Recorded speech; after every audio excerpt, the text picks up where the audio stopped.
filter in.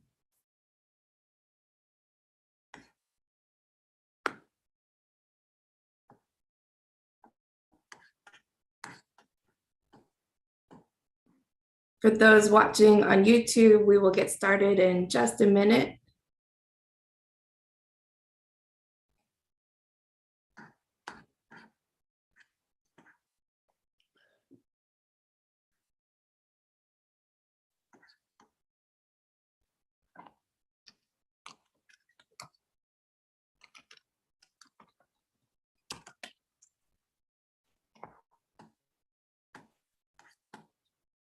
Okay, I'm sure more will join us as we go along, but just in respect of time, why don't we go ahead and get started. On behalf of 38 North and the Stimson Center, good evening to our viewers in the US, good morning to those in Asia, and good middle of the night to anyone joining us from other time zones in between. We're pleased you could join us for what is a timely discussion about the larger security trends in Asia and the policy implications for the Korean Peninsula. While North Korea's unrelenting pace of testing gets a lot of attention, both in the media and in political circles, and speculation continues about whether and when it might test another nuclear device, the discussion tends to be examined in isolation. And so what is North Korea doing and how does it affect South Korean defense, US-ROC alliance, and regional security? What we wanted to do tonight, though, is look at the weapons development trends and broader strategic shifts in the region as a whole over the past few years instead. What has been happening in Northeast Asia? Where do we see it going? And then talk about the implications for the Korean Peninsula. So beyond North Korea, what is the impact of great power competition, especially US-China rivalry, on the geostrategic environment? And how might the situation evolve in the coming years? To help us think through some of these trends and challenges, we have three distinguished experts tonight. First is Joel Witt. He's a distinguished fellow in Asian and Security Studies at the Stimson Center, and an internationally recognized expert on Northeast Asia security issues. As a State Department official, he helped negotiate the 1994 US-North Korea Agreed Framework and was subsequently in charge of implementation until he left government in 2002. He's held countless talks with North Korean officials over the years, including the military and nuclear establishments. And he previously served as the senior fellow at the US Korea Institute at SAIS, where he and I co-founded 38 North. Joining us from Korea is Dr. Chae-Sung Chun. He's a professor in the Department of Political Science and International Relations at Seoul National University, teaching international relations theory and security studies. He's the former director of the National Security Center of the East Asia Institute in Seoul and serves as a member of the Policy Advisory Committee for the South Korean Ministry of Foreign Affairs, Ministry of Defense, and Ministry of Unification. He's also on the editorial board for East Asia Institute's Global NK website. And also joining us from Korea today is Bi-Yoon Jo. She's an associate research fellow at the Korea Institute for Defense Analysis, or KAIDA.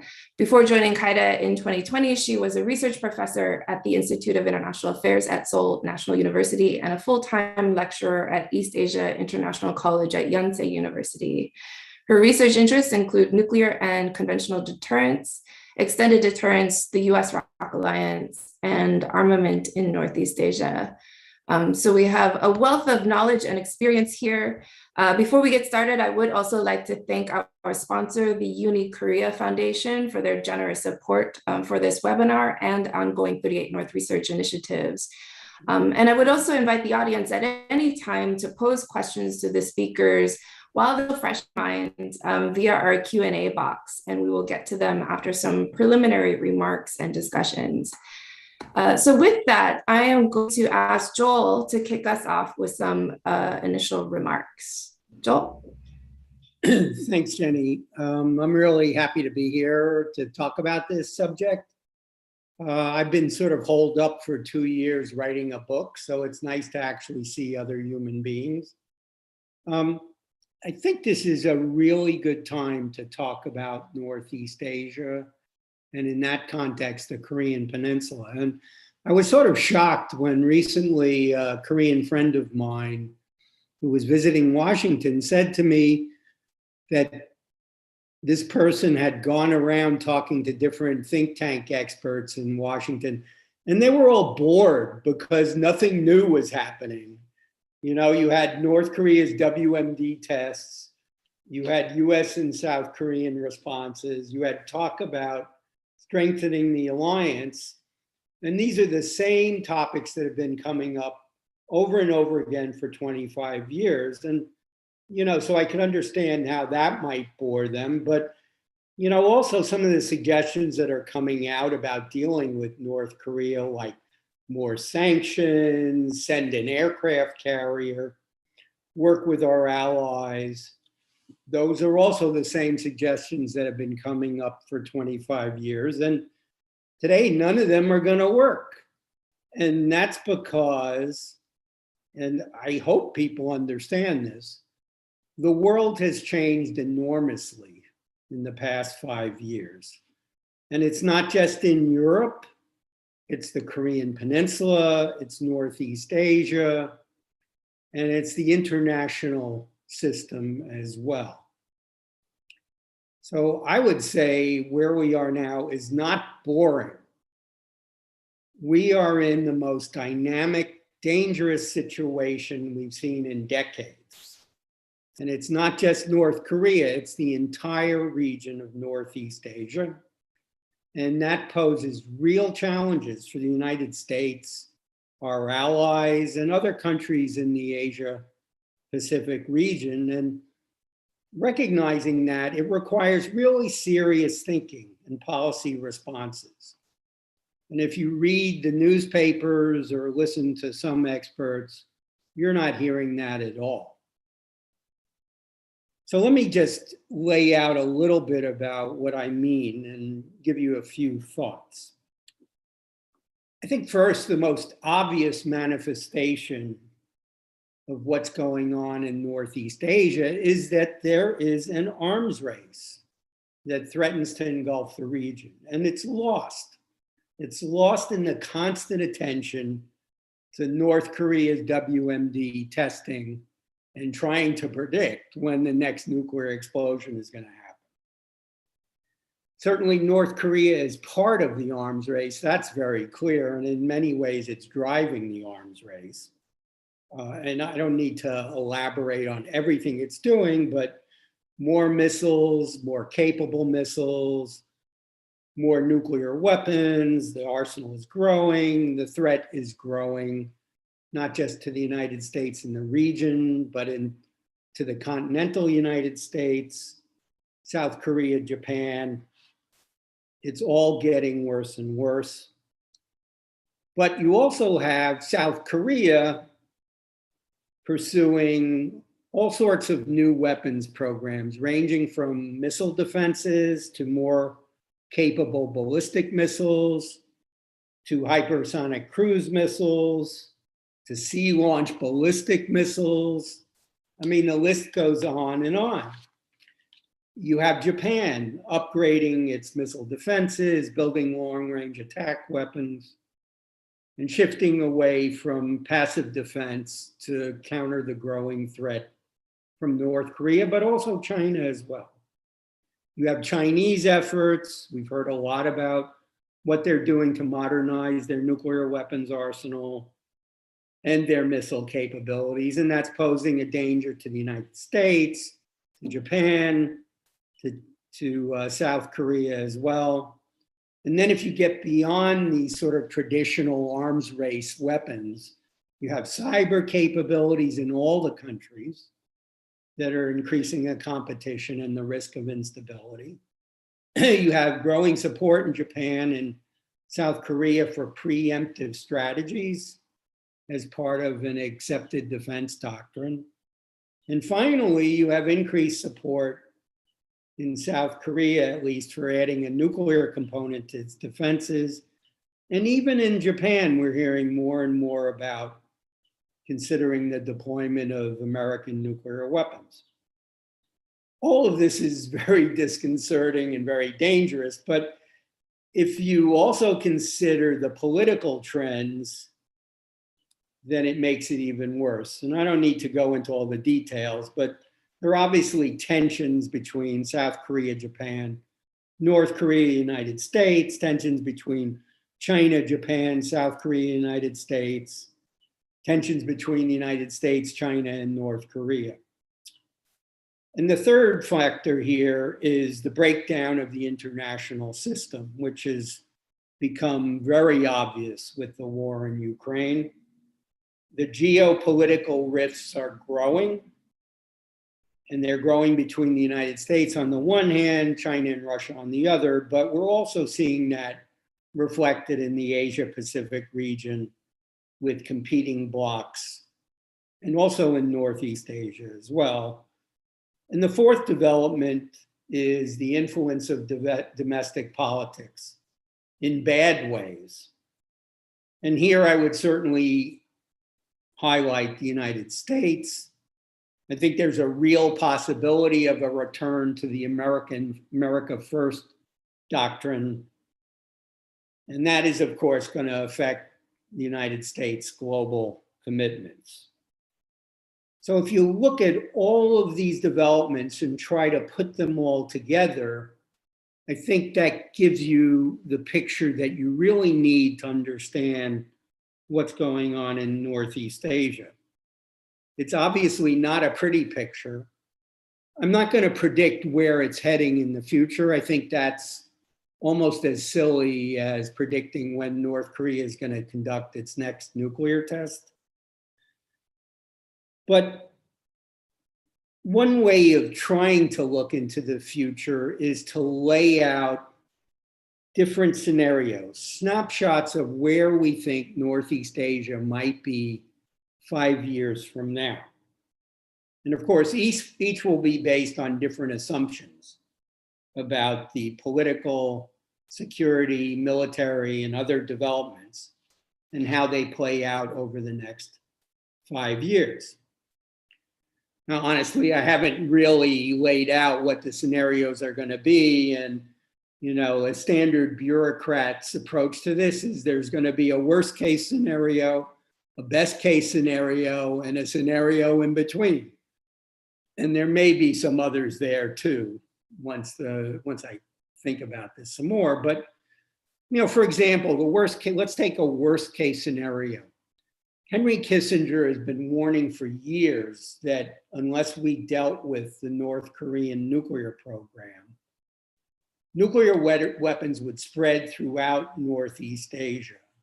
And his big concern, of course, has been it would undermine US-Chinese relations. Well, I don't think he's far off the mark now. In the past, it seems like that was far in the future, but I think it's become closer and closer as the years go by. It's slow, but we're steadily moving in a direction that in 5 years could take us into that worst case scenario. Laying out potential scenarios serves a number of purposes if you're trying to think about what to do about this situation. I mean, first, it helps us visualize the future. And that's not something governments are good at doing. They are fixated on day-to-day events and building policies to deal with them. And that's often the main reason why problems sneak up on us. And by the time they become the present, it's too late to do anything. Second, laying out scenarios, I think, establishes a framework. It's a baseline for thinking about what policies do we need to be pursuing now to avoid worst case outcomes 5 years down the road and to shape the future in ways that better serve our interests. I think that's going to be critical in thinking about the future, not just for the future of the Korean Peninsula, the region, and international peace and stability, but also thinking about the future of, at least from my perspective, American policy and the policies of our allies in the region. in effect, you're working backwards from your projection 5 years into the future to the present to see what we should be doing now to avoid what we want to avoid happening in the future. Now, this is where it sort of gets tricky for me. I haven't really thought through this all the way, but I think the first step in this process is laying out the important questions that we will need to address with our policies. What are the implications of these scenarios? And then laying out what are the answers to these questions. And honestly, I don't have all the questions and I don't have all the answers. I can raise some questions, which I will do to end my presentation. So, one of the questions that comes up over and over again is what to do about North Korea. And we're always hearing the same old remedies. Well, how do we achieve denuclearization? What about sanctions? What about pressure? What are the North Koreans thinking? It's as if nothing has changed in 5 years. And in fact, everything has changed in 5 years. So the first question is, will the tried and true approaches for dealing with North Korea work in this new international and regional setting? And I think the evidence is fairly clear that they won't. The sanctions example is Exhibit A. I still see people advocating stepping up sanctions. Well, how are we going to do that if Russia and China aren't going to agree to sanctions in the UN? We could do it ourselves. We could sanction Russia and China, but that's still not going to work. They're not going to do it, and they're not going to enforce any sanctions that are imposed anywhere. I think there's a related question here also, which is most experts talk about dealing with the WMD problem in terms of the United States and North Korea. But is that still feasible given arms racing in the region? Will other countries' programs have to be captured as well in any arrangements? And by that, I mean, I'm thinking about some South Korean programs as well. I could go on and on there. How will mounting tensions and arms racing between the big powers affect the mounting tensions and arms racing between North Korea, South Korea, and Japan? If they contribute to it, do we need to deal with the US-Chinese relationship as well as these other problems? We can't do one without the other. If we don't deal with it, can extended deterrence still be maintained in the face of an unconstrained Chinese and North Korean WMD buildup? I don't know. I think there are serious doubts about that. And if there are serious doubts about that, then the issue becomes what happens? Can South Korea and Japan maintain their nuclear-free status? Are there non-nuclear alternatives? What's the balance between bolstering our defenses against these threats and avoiding a dangerous, destabilizing escalation of the competition? And finally, are there diplomatic paths forward to avoid all of this? Not just with North Korea, but I think there will also have to be paths with China. And if there aren't, what are the implications of that? So there are lots of questions here. I've just unpacked a few, and I would really welcome any other thoughts on this question, not just the questions, but the answers. Thank you. Thank you, Joel. It definitely paints a very concerning picture of what's going on and where we're headed, and what that means for regional security going forward in the broader geostrategic environment. I hope we can get to some of the questions that you posed in our Q&A session. So I know you don't have all the answers for them yet, but hopefully you're thinking about some talking points along the way. Before we get to that though, Dr. Tan, I'd like to turn to you next. Thank you, Jenny. Thank you for inviting me to this great webinar. For the interest of time, I will go directly into the points. I have 4 points regarding the regional military increasing arms buildup and its implication for South Korea.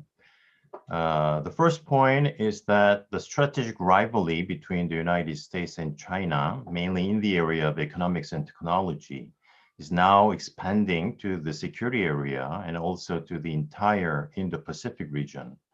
Both countries are driven by the logic of security dilemma, which is worries that other countries' regional strategy will undermine their economic, diplomatic, and security interests. So there are growing underlying strategic distrust between two countries and the logic of security dilemma that one country's effort to enhance its own security will lead others to feel less secure is working between Beijing and Washington. China is expected to surpass the US as the world's biggest economy by 2028 or 2030, and China has been increasing its military expenditure and weapons technology. The United States doubts that China's increasing economic power may enable China's military overtake. Then China may emerge as the new superpower and replace the US from the global power structure. China, on the other hand, believes that US is containing China to frustrate its development and to prevent it from expanding its influence. So China's sovereignty claims to the land over the South China Sea, East China Sea, Taiwan, and Hong Kong are legitimate to Chinese population, and the US intervention to these issues are unjust action to Chinese eyes to prevent Chinese development. Second point, the Ukraine-Taiwan analogy these days. Ukraine, as we all know, has been invaded by failing to deter Russian aggression, the so-called deterrence failure, and this leads to the Taiwan analogy. Among 4 hotspots, cross-strait crisis is the one in which the United States is increasingly disadvantaged by Chinese growing military power. More than 100 days after the Russian invasion of Ukraine, the United States are more worried about Chinese unprovoked military aggression toward Taiwan. The United States has no treaty obligation to send troops to protect Taiwan against China, but increasingly, the US commitment to aid Taiwan's defense draws more attention. And during the Asian trip, President Joe Biden has said the US would intervene militarily to defend Taiwan if it came under attack from China. These developments pose serious challenges to South Korea's security strategy, especially regional strategy, regarding how South Korea will participate in the US Indo-Pacific security strategy. The new President Yoon Suk-yeol has mentioned that the RK-US alliance will be a central pillar to his security strategy, and how we will develop the alliance and China strategy will be critical. The third point is that regional military arms buildup leads to the changes in the structure of regional alliance architecture. The United States has formed the so-called hub and spoke alliance network, composed of multiple bilateral alliances since the Korean War. There are many arguments for why this specific structure has been realized in comparison with NATO, or a multilateral security alliance in Europe. Now we witness the formation of minilateral security mechanisms such as the AUKUS and other trilateral security mechanisms such as US, Japan, Australia, or US, Japan, India security cooperation. Also, there are more emphasis on the transatlantic cooperation resulting from the Ukraine crisis and security cooperation between this transatlantic mechanism and Indo-Pacific security formats. The concurrent rise of security threats from Russia and China drives the United States to forge a quite wide range of security cooperation combining Europe and Asia. As the US perception of great power security rivalry becomes deeper and wider, security cooperation with core allies such as Japan, the UK, and Australia becomes relatively tighter. The United States welcomes military rearmament of Japan in general, such as increase of military budget, the change of military doctrines, such as Japanese ruling parties calls for permitting counterattack capability, and support of President Biden's for Japan's becoming a permanent member of US Security Council. The US decision to support Australia's nuclear-powered submarine is another example. These changes give rise to concerns and worries in South Korea that there are competitions among US allies in times of US-China rivalry, in terms of military arms buildup and relations with the US. US military resources and attention is obviously limited resources, and the degree of the participation with the US security strategy toward China may decide the relative importance of bilateral alliances in the future. Now, South Korea is so much observed in deterring North Korea's nuclear challenges, and in some degree requires China's action for denuclearizing the North. South Korea should cooperate with the United States by participating in the US design for empowering the Indo-Pacific strategy landscape, and at the same time to defend itself by achieving North Korea's denuclearization based on the US-China cooperation. This is South Korea's continuing security dilemma.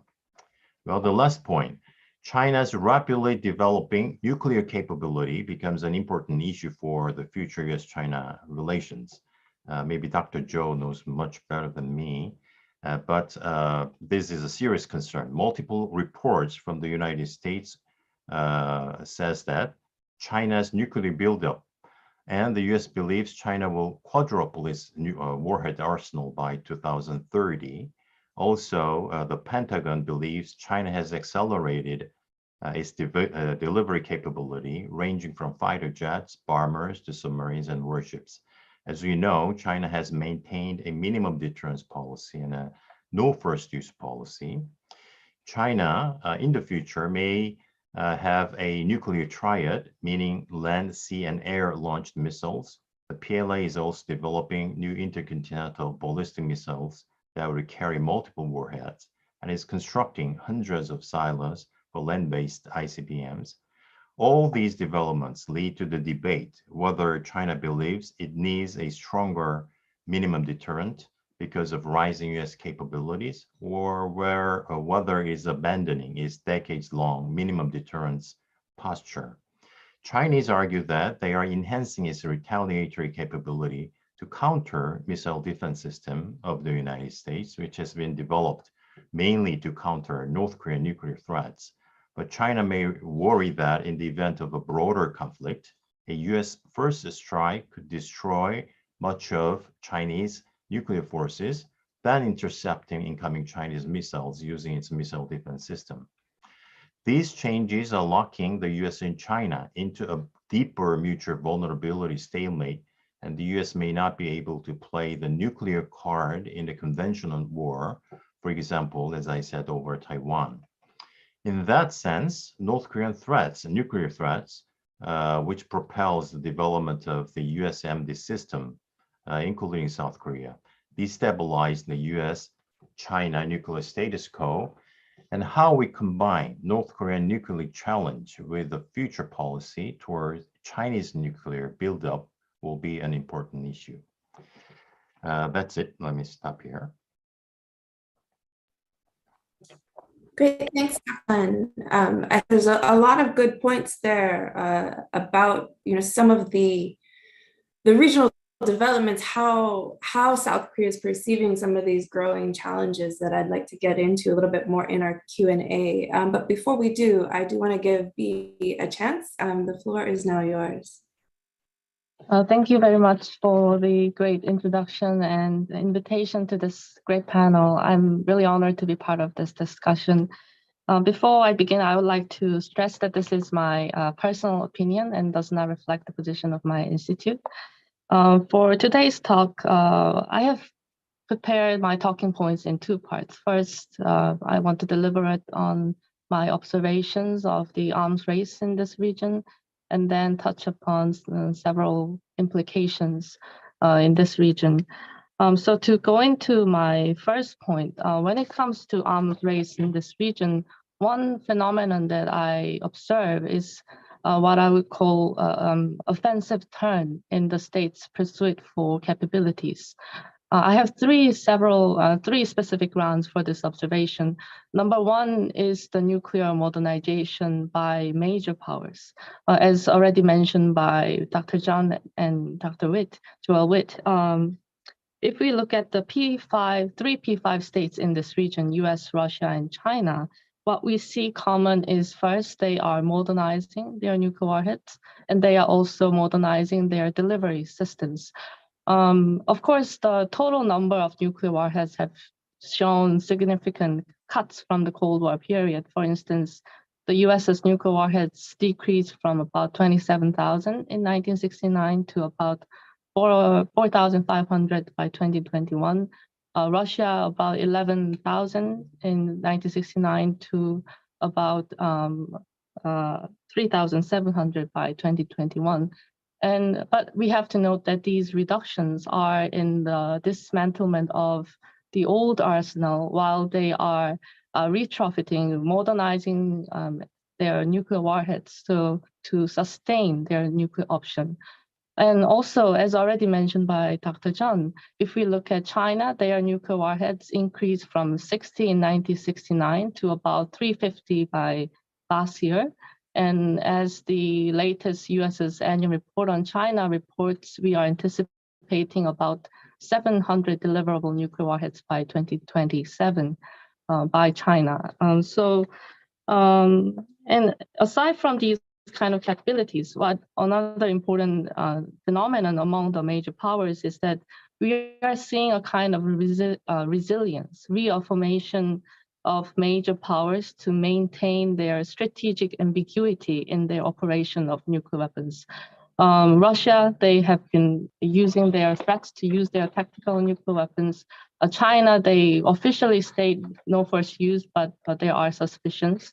And the US, they recently, of course, it was only a fact sheet, but according to the Nuclear Posture Review fact sheet 2022, Biden couldn't but walk back from the long time preferred policy of no first use. So differently put, these major powers in this region are gearing towards a less of nuclear reduction, but towards ways to sustain their nuclear option. And in juxtaposition to these major powers, what we have in this region is, of course, North Korea. And if we just recall North Korea's recent missile tests, in short, they are basically going as planned, as they have already announced last year their 5-year plans and so forth. And more importantly, I think I should note that we recently saw a kind of offensive turn in North Korea's nuclear strategy as well, where Kim Jong-un, during the military parade on April 27th, stated for the first time that their nuclear forces are not just for deterrence, but potentially carrying out strikes against anyone if they violate the fundamental interests of North Korea. So we have these major powers, North Korea in this region. And the third kind of movement in this arms race in Northeast Asian region is that we are seeing offensive turn in conventional modernization by non-nuclear states in this region as well. And an exemplary case is South Korea, as seen in the recent test launch of the South Korea's SLBM. I guess it is South Korean experts, they concur that South Korea's comparative advantage lies in their missile arsenal. And now that the ballistic missile range limits have been lifted, we are seeing growing voices to strengthen the kind of offensive leg of the 3-axis system that we have now in South Korea. And another notable example is Japan. Just to list a few examples, Japan is enhancing their sea and air power projection capabilities, symbolically seen in the recent renovation of their ships to helicopter carriers to aircraft carriers. And they are stationing, reinforcing of their defense personnel in the Western islands that lie near to the Taiwan and also Senkaku Islands. These are, I think, important changes we are seeing, including anti-aircraft, anti-ship missile units. Japan is also looking into additional electronic warfare units in the Western islands. So given this kind of overall context of Northeast Asian region, I guess the implications for Korean Peninsula, and first focusing on the ROK-US alliance, would be that we will see the shift to, if it was more conventional oriented, now we will see shift towards strengthening both conventional and nuclear warfighting capabilities, from restoring and expanding the existing framework of ROK-US combined exercises. I anticipate modification and upgrades in the not just exercises, but consultative mechanisms to deal with these both conventional and nuclear contingencies. And I think we are already beginning to observe some progress in this section. We just saw the campaigning of combined responses, such as firing 8 shots back in response to North Korea's recent 8 missile launches. USS strike bombers and strategic assets that have arrived in this region as we anticipate North Korea's 7th nuclear test. So given the time, I wouldn't go in detail, but as the alliance strengthens, I guess as it kind of interrelated to the region's increasing emergence of new and deepening of security pacts that were already mentioned by Professor John. I think I will leave that for discussion. But last note that I want to talk about is the challenges to nuclear non-proliferation regimes. I think this is an important implication from this arms race we are having in Northeast Asian region. Dr. Joel Witt already mentioned that we are in the most dynamic and dangerous situation, and I think this is really true. And not just South Korea and not just ROK-US alliance, but we have to really seek ways to make restraint work when this arms race seems to be inevitable in this region. And nuclear proliferation treaty, the review conference is in this June, and it has been in their midlife crisis for long, but I think this time of the year, this review conference will be really critical, where we could again reconfirm the values of non-proliferation. I think South Korea and the alliance can really make a momentum to use this opportunity to better this security situation in this region. And I have more points, but I leave that for discussion. Yeah, thank you. There's always more to say. Thank you, Dr. Joe.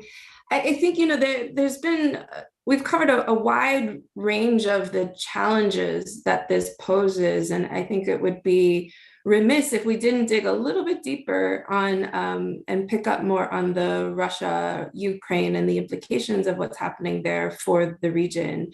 And I know, Dr. Chan, you had mentioned sort of the anxiety about what this means for Taiwan and China's relationship to Taiwan, China's potential willingness to take action in Taiwan and what that would mean for the region. But I wonder, what are some of the other implications? What are the lessons learned in Korea, not just about Taiwan, but about the Korean situation as well? And what do we think North Korea is learning from this situation, and how might that influence their behavior going forward? Anyone want to jump in first? Dr. Chan, please, and then Joel. Okay, that's an excellent question. I know that there are growing debates in the States how to make a new policy or continue its policy toward Taiwan, the so-called strategic ambiguity. because as I said, United States did fail to deter Russia's aggression by saying nothing very much, obvious to defend Ukraine. There is a serious reflection in the United States. So if there is a premeditated or prepared deterrence policies toward Taiwan, then there might be a chance to prevent any possible unprovoked Chinese military aggression. So United States is trying to have more helps from allies in the region, not just military assistance, but also some diplomatic or economic means to deter any Chinese, future aggression, if any, because, China's top 10 trade partners, among top 10 partners, I think 6 or 7 are, democratic countries, and a lot of U.S. allies are the trading partners with China. So if there is any some warnings from U.S. allies that any unprovoked aggression toward Taiwan will be faced with serious economic deterrence measures from democratic countries, will be effective.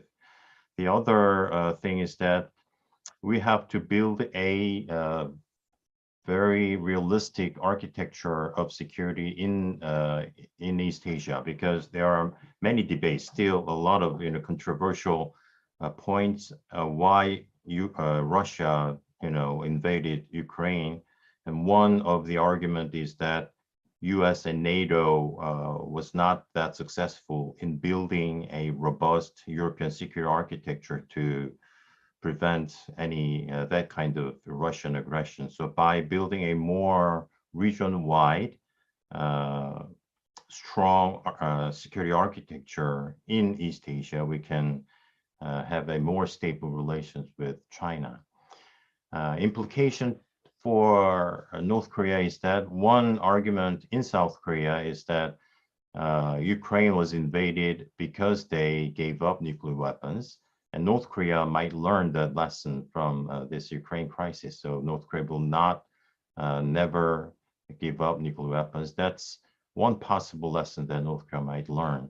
But the other lesson could be if you become a member of democratic countries and there is a strong collective defense mechanism against any aggression. So by giving up nuclear weapons, North Korea can be a member of, more democratic, liberal international order, and it will be protected by collective efforts with the United States and South Korea.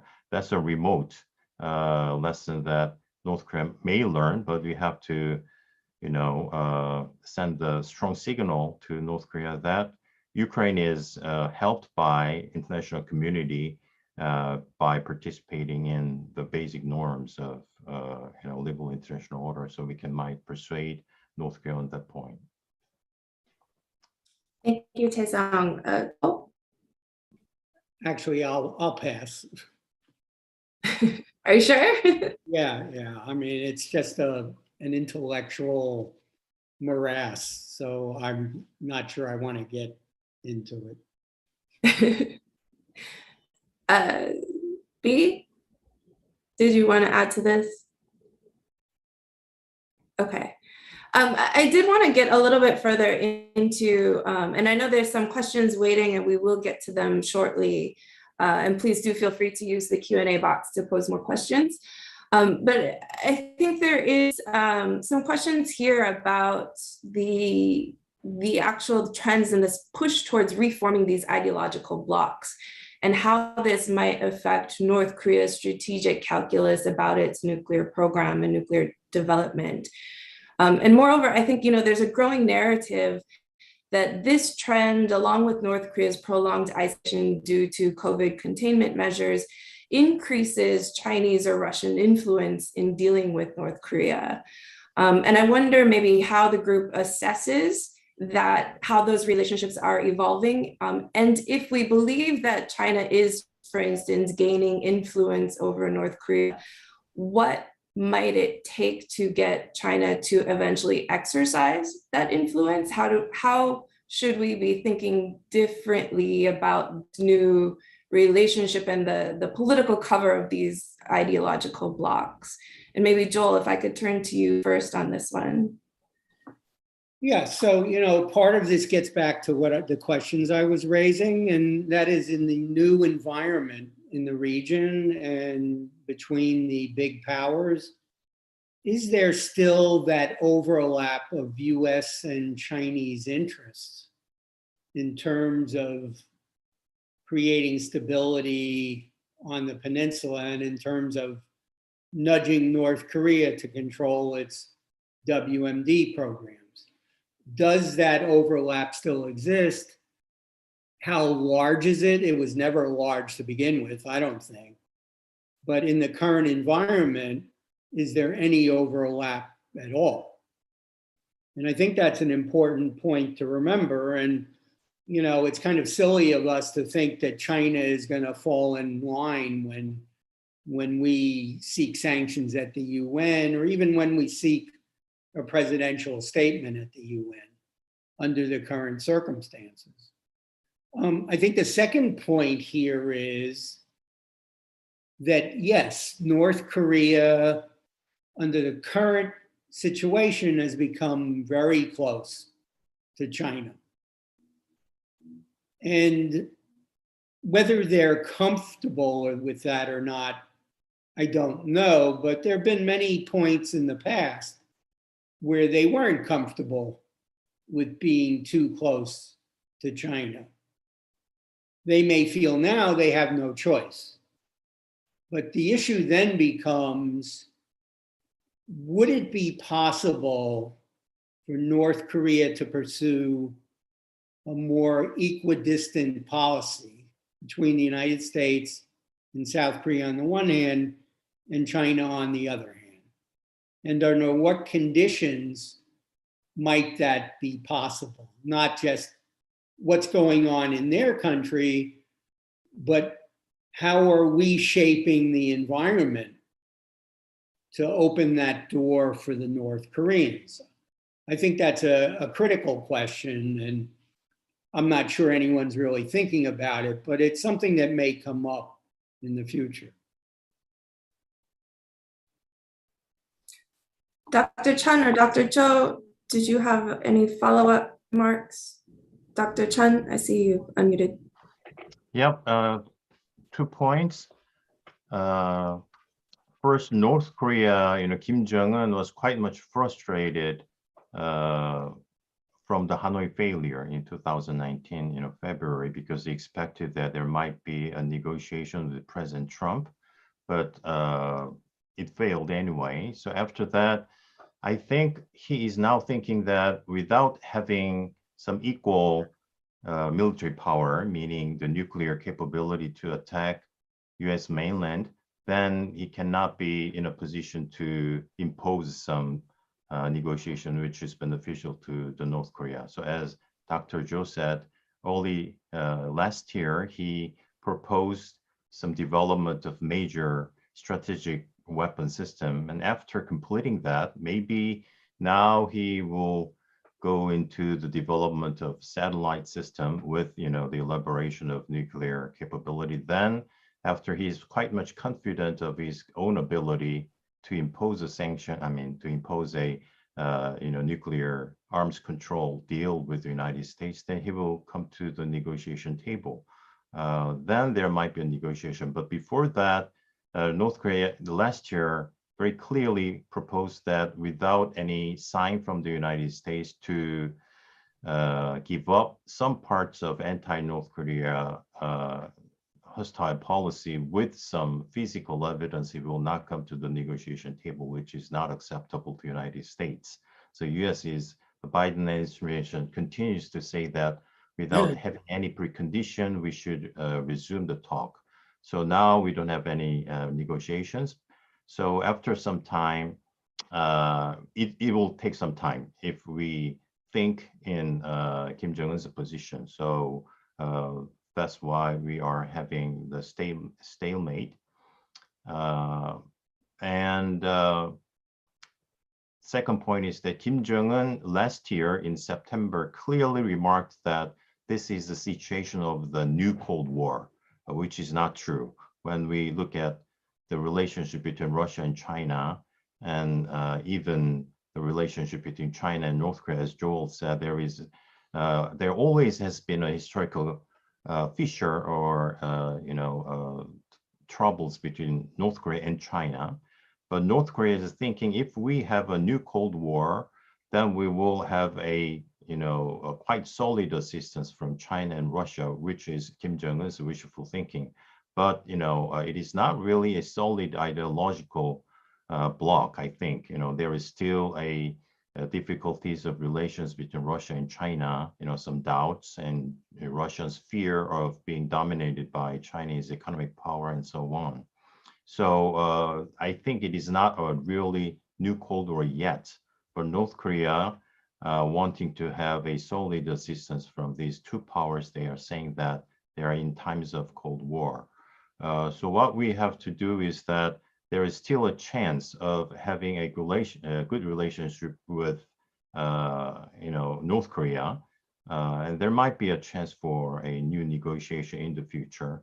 And China should promote or participate in the sanctions against North Korea, because North Korean nuclear weapons is basically illegal.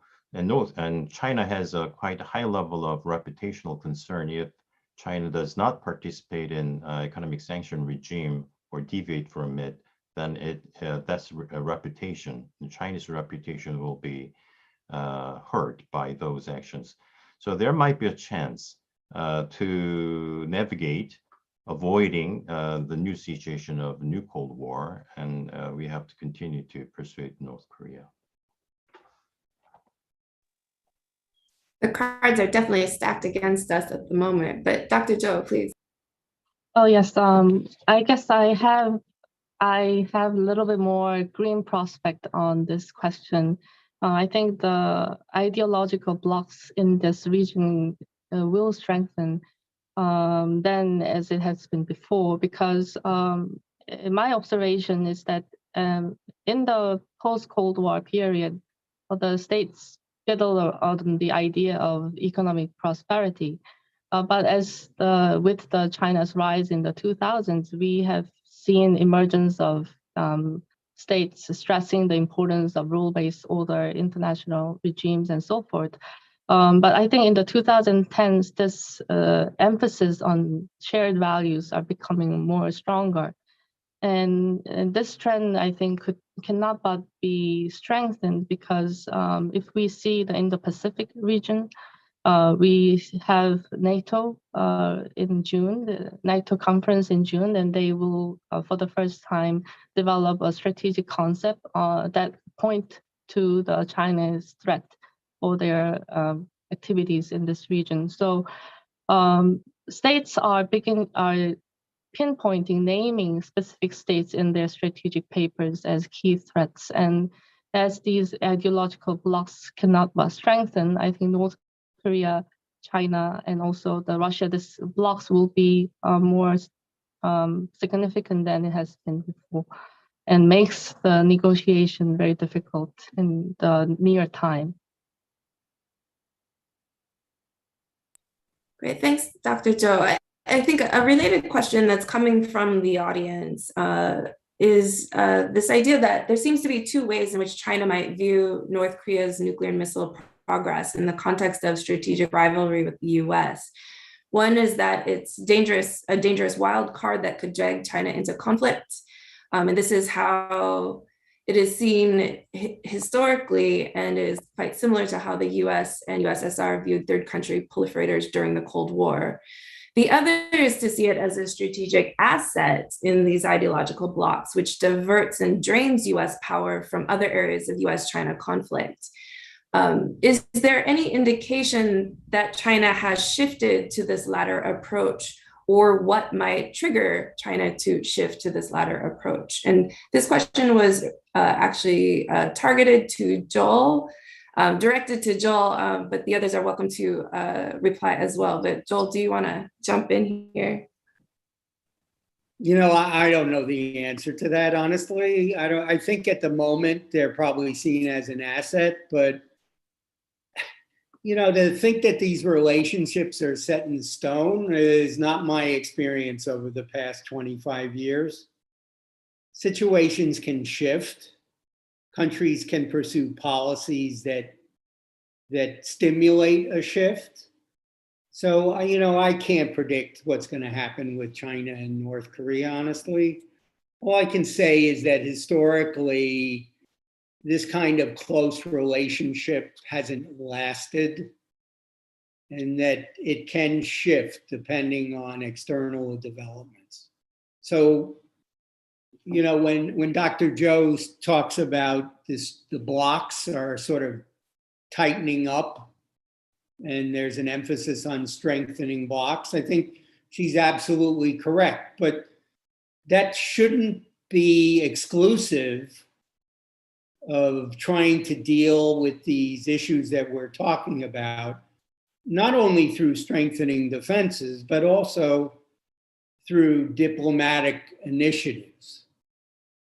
So one idea, I see Joe DeThomas is somewhere out there, and one idea he's come up with, which I thought was very interesting, is he was thinking about the 1979 NATO decision to deploy long-range theater nuclear weapons, which was coupled with a diplomatic initiative to start negotiations that might result in that not happening and might result in a reduction of Russian long-range nuclear weapons as well, or maybe even their elimination.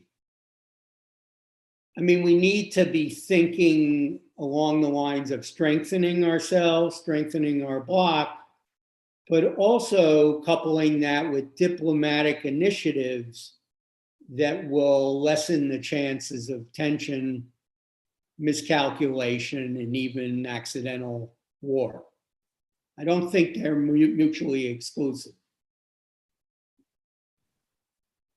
Great. Dr. Cho or Dr. Chen, do either of you want to end? Well, some basic answers. United States, the Biden administration has proposed the so-called 3Cs policy toward China. The areas of cooperation, competition, and contestation. And the issue of non-proliferation should belong to the area of cooperation, because it, to have a strong regime of non-proliferation is beneficial to all the countries, US and China.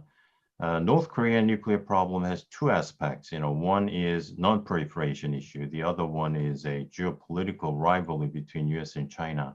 So what if North Korea is denuclearized, then what will be North Korea's foreign policy toward the US and China? So as long as we maintain this issue on the framework of cooperation between US and China, then China cannot use this North Korean nuclear problem as some policy means to counter US policy toward China. So that's what we have to do. And also, if North Korea continues to develop nuclear weapons to attack, the mainland US, then US should build up, MD system more and more. It is known that now US has 44 MD system to attack nuclear missiles. But if North Korea continues to increase its nuclear warheads, US should strengthen MD system, which will affect Chinese thinking that there is a decreasing stability in mutual vulnerability between US and China, because Chinese missiles will be also intercepted by US MD system in the future. Then China will be in a very difficult position how we can maintain mutual vulnerability and this, status quo between US and China. So it's a chain reaction. If North Korea continues to develop nuclear weapons, US should maintain or develop MD system, which will affect China's thinking. Then China should change its nuclear policy or develop more elaborate nuclear weapon system which can evade US MD system. Also, South Korea's deployment of additional THAAD, if any, will also complicate Chinese calculations. So to prevent this, vicious circle development, China also should think in terms of, possible options of denuclearizing North Korea by having North Korean nuclear problems under the framework of cooperation with the United States. But we don't know. We have to see. Joel, please go ahead. I think that's an excellent point. And quite frankly, at this point in time, I believe that US missile defense systems can't handle what North Korea has deployed in terms of long-range missiles and warheads. We hear a lot about North Korea's WMD tests. We hear nothing about what they've actually deployed, what systems are operational. And I would suggest that at this point, the 44 GBIs you've mentioned can handle North Korea's deterrent. And as a result, what you're talking about in terms of the expansion of other capabilities is going to happen. And that's going to affect China. So, but I don't see China turning around and telling the North Koreans, stop it. Stop building these systems. And even if they did, the North Koreans wouldn't listen. So that's the challenge here. And all of these things, once again, are interconnected. I think a good example of that was 2019, when the Chinese were very clear to the North Koreans that they didn't want to see continued development and continued testing, and North Korea continued development and continued testing. That brings us to another question from the audience, from John Pericini, who asks, if the World Bank estimates are correct and the global economy is likely to face a strong downturn in the next year, how might this influence thinking about security issues in the Asia-Pacific region? Will all countries in the region turn attention away from the apparent arms race and scramble to adjust domestic economic circumstances? So this idea that, the priorities are moving in that direction now, how mutable are they? And could the economy, the global economy, be a factor in how that evolves? Dr. Zhou, did you want to weigh in? Oh, yes. I actually wanted to follow on the previous question, but I'll just tackle this question first and then maybe add 2 points on the previous question. Yes, I think the economic factor will be a key changer in this region.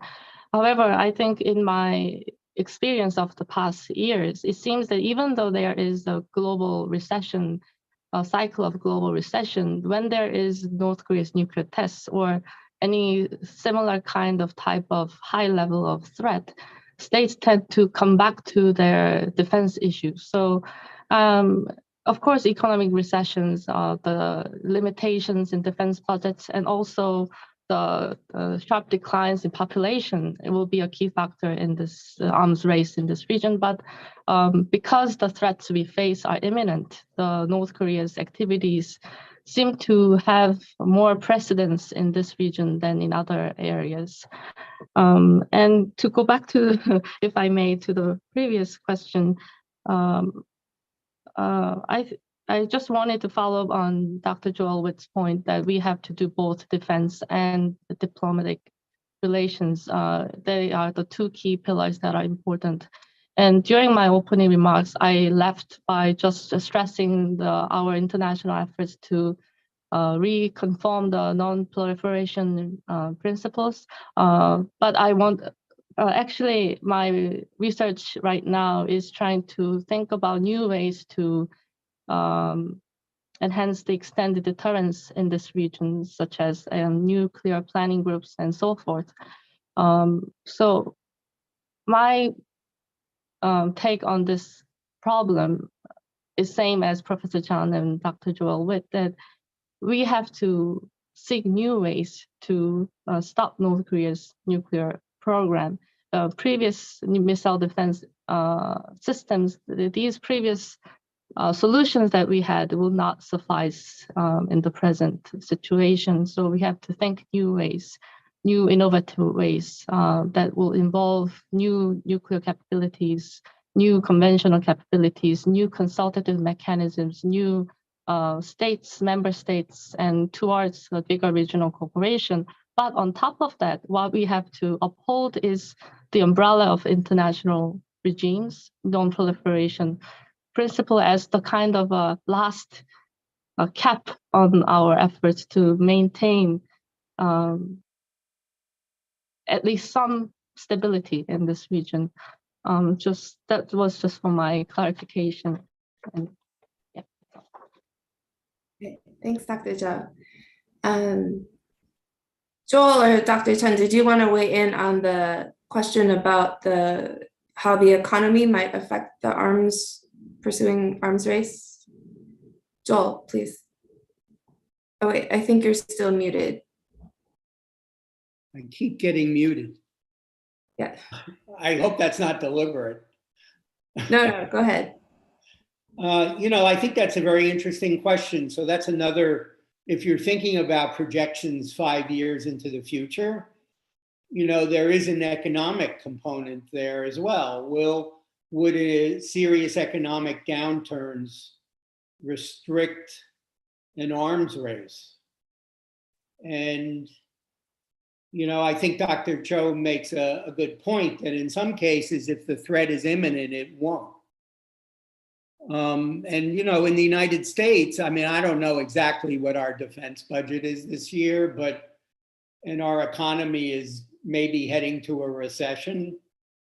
But I don't know whether that will, constrain our defense budget. Quite frankly, we may keep it up precisely because the world is a more dangerous place these days. But I think it's an important question to ask.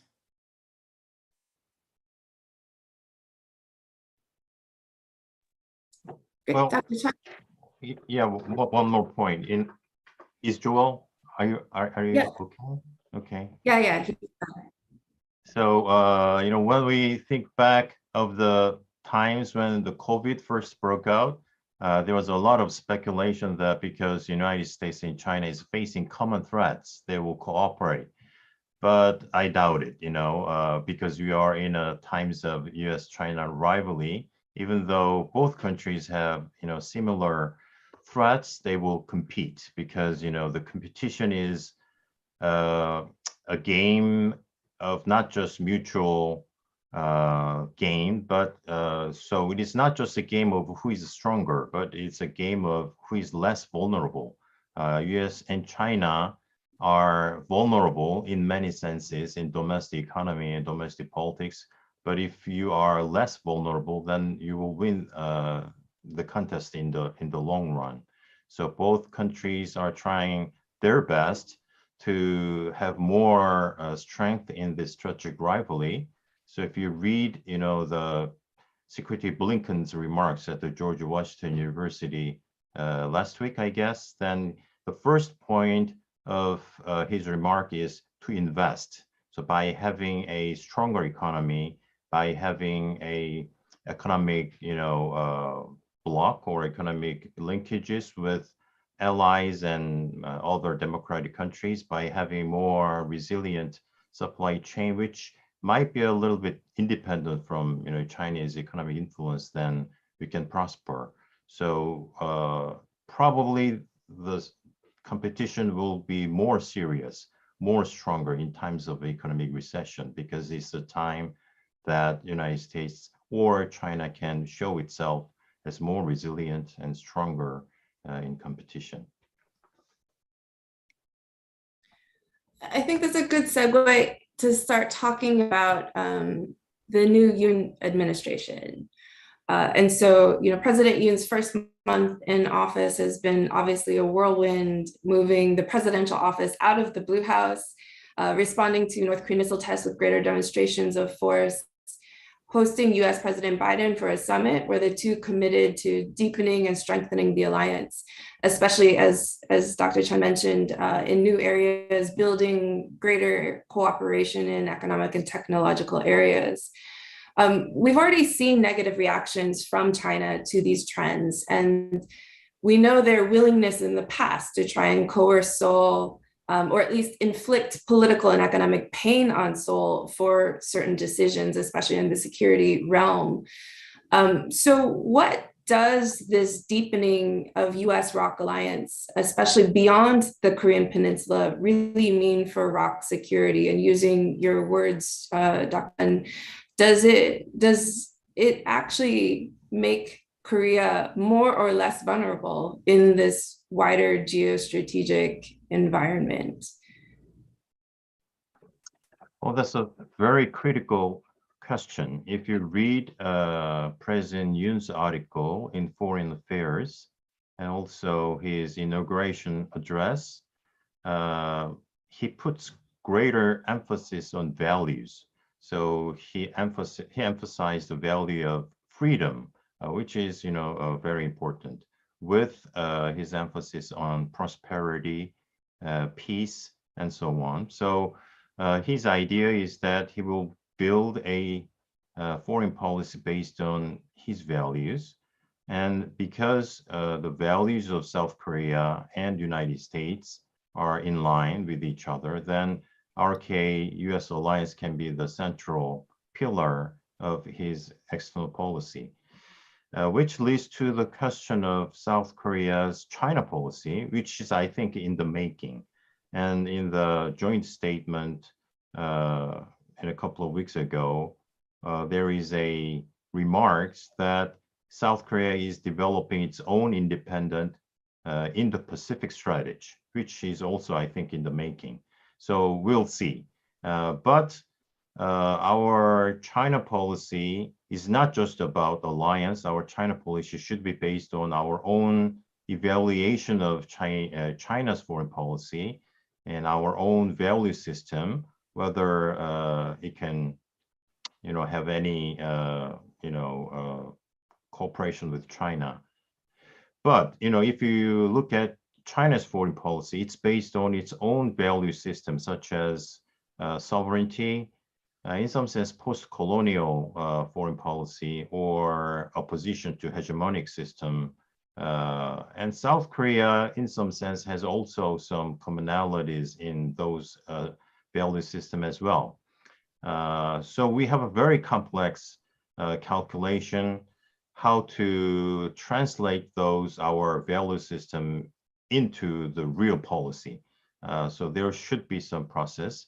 And I think Yoon administration is still struggling with that question.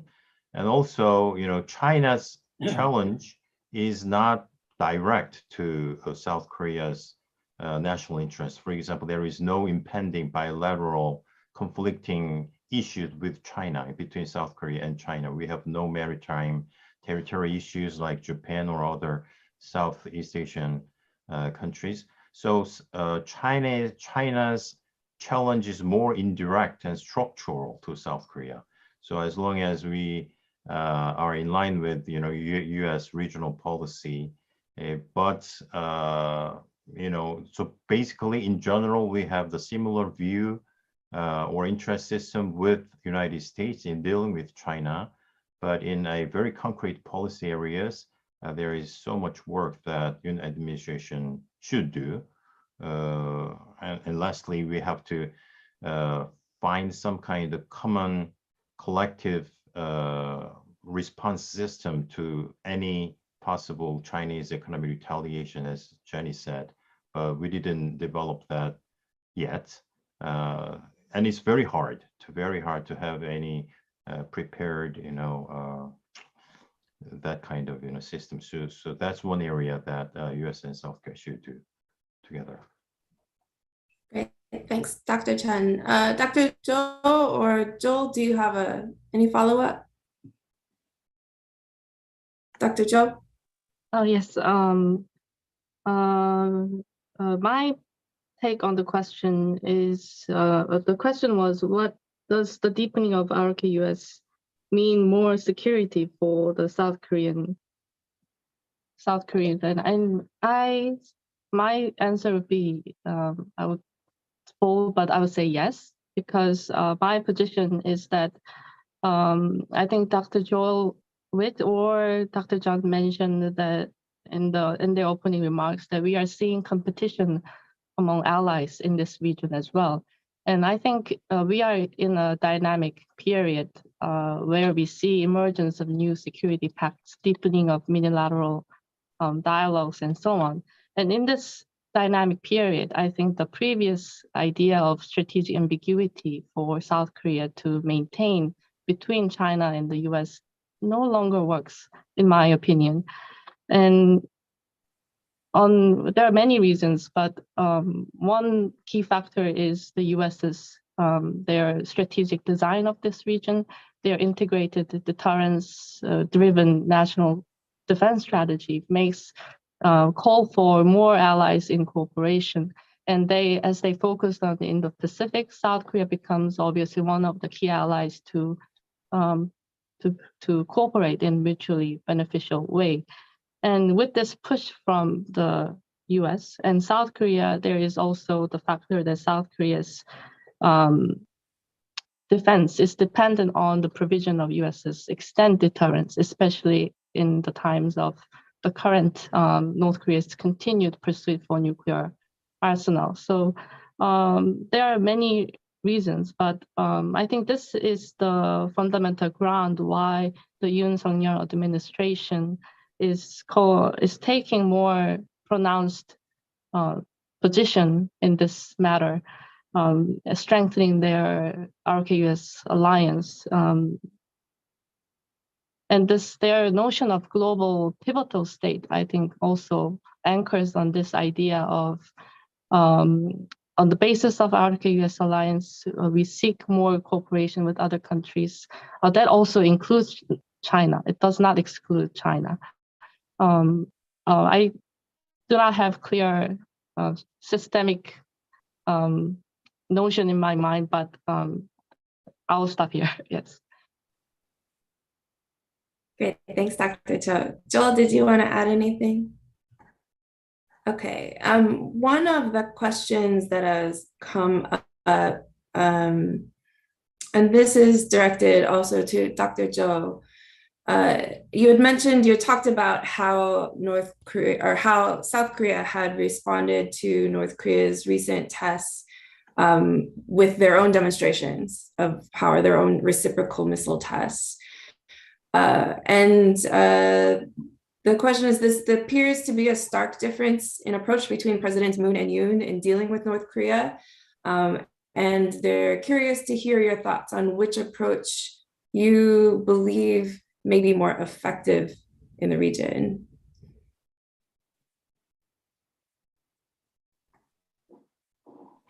That's a difficult question. But I guess we have to. I mean, of course, this conservative and progressive divide in South Korean politics is very pronounced phenomenon. But I think it also has to do with the fact that despite we had the 2018 Panmunjom Declaration and the military agreement, we continue to see North Korea's missile tests, although they are not intercontinental, they have continued their short-range missile tests, and we are now anticipating another nuclear test. So, not just because it's a conservative regime, but the security situation again reinforces this more coercive response to North Korea. I cannot judge whether it's effective or not because the North Korea's problem will not be solved in the short time. But yes, if that's sure. Thank you.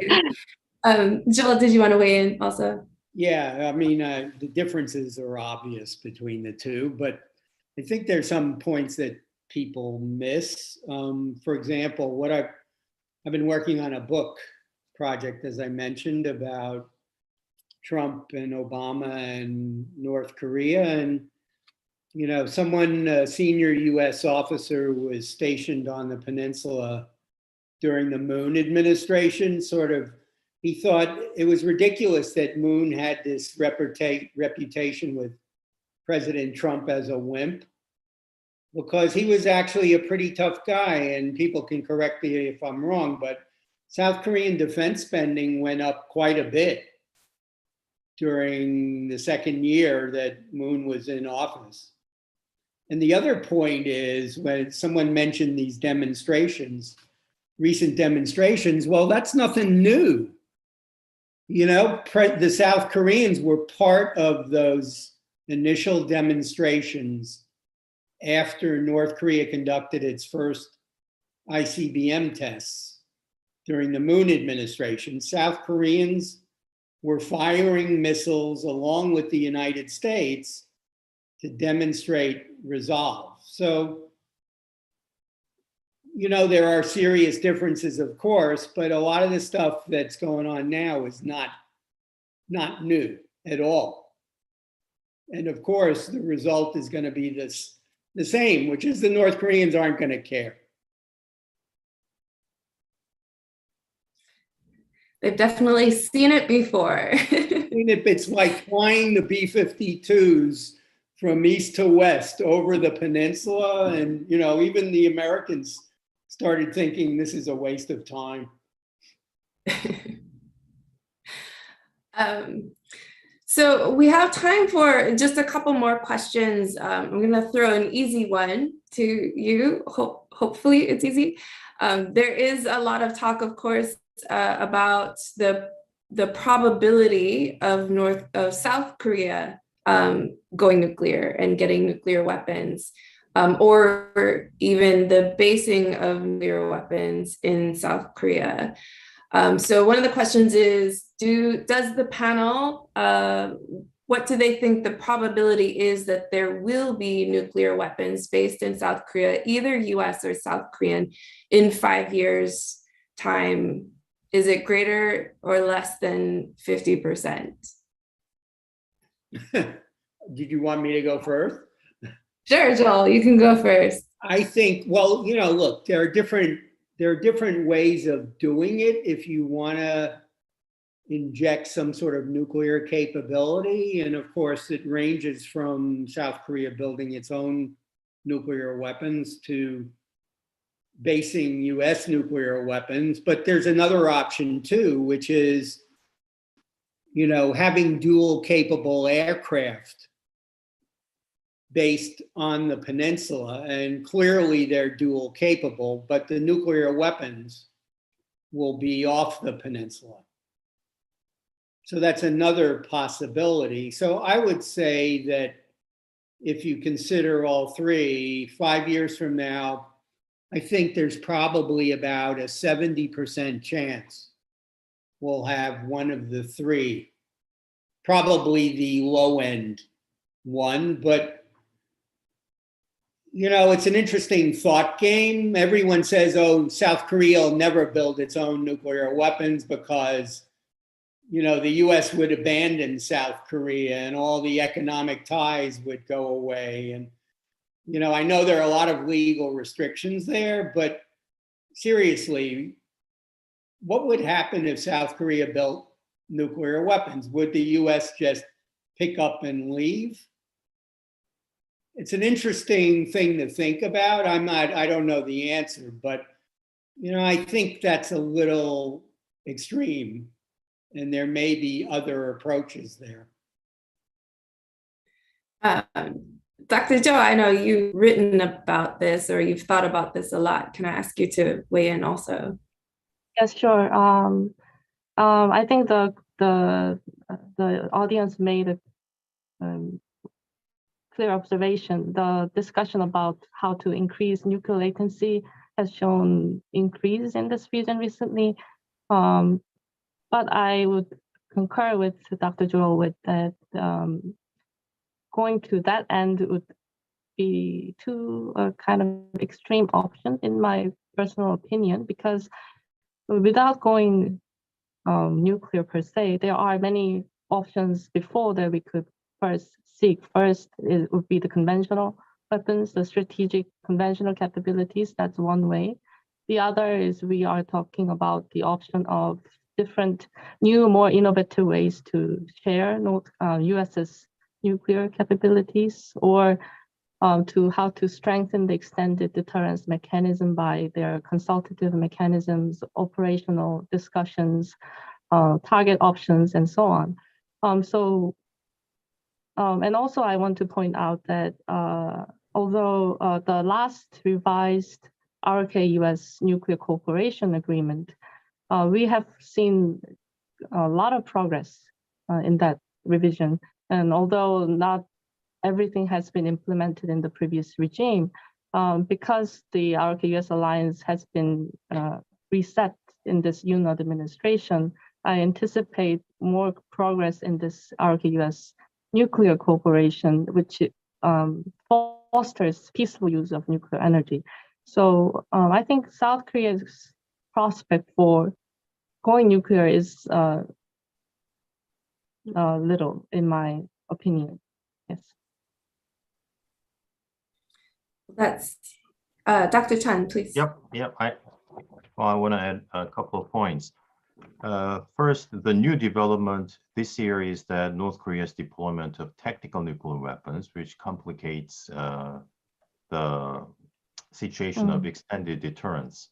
And extended deterrence cannot be 100% perfect. That's historical fact. So what South Korea wants to know is that with this new developments of North Korea's missile capability, what is U.S. position in dealing with the North Korea's nuclear threat, both on United States and on South Korea and Japan? So South Korea's perception of U.S. extended deterrence is based on U.S. policy toward North Korea's nuclear weapons. If United States think that, well, I am not quite sure about my own security against North Korean nuclear weapons, then South Koreans feel quite much insecure because, in times of North Korea's attack of, for example, California, then U.S. might,